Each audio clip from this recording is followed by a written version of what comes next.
रोज आपल्या छोट्याशा बाळासाठी ना काय बनवायचा हा प्रश्न मला तरी वाटतं सगळ्याच बायकांना पडत असेल.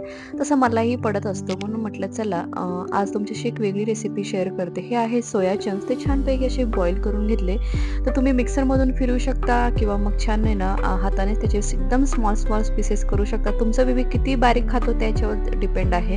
आणि मटकी घेतलेली आहे, तर त्याच्यामध्ये थोडंसं बॉईल केलेला मी घेतेय बीटरूट आणि छानपैकी एक मोठं छानपैकी असं गाजर. आणि मग म्हटलं चला बऱ्याच वेळेस ना कधी तुपामध्ये किंवा कधी तेलामध्ये, जे आपण तेल खातो त्याच तेलामध्ये मी खिचडी बनवत असते.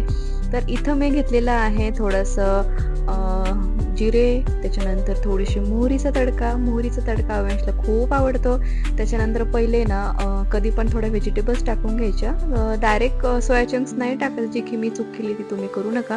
कारण सोया चंक्स डायरेक्ट टाकल्यानंतर ना पहिले तो डायरेक्ट भांड्याला चिटकतो. आणि आज मेन म्हणजे इन्ग्रेडियंट आहे शेंगदाण्याचा थोडासा कूट, कारण थोडंसं फॅट पण जायला पाहिजे म्हणून म्हटलं थोडं शेंगदाण्याचं कूट टाकूयात. आणि आपले जे इंडियन पदार्थ आहे ते अवश्य आवडीप्रमाणे खायला पाहिजे ते.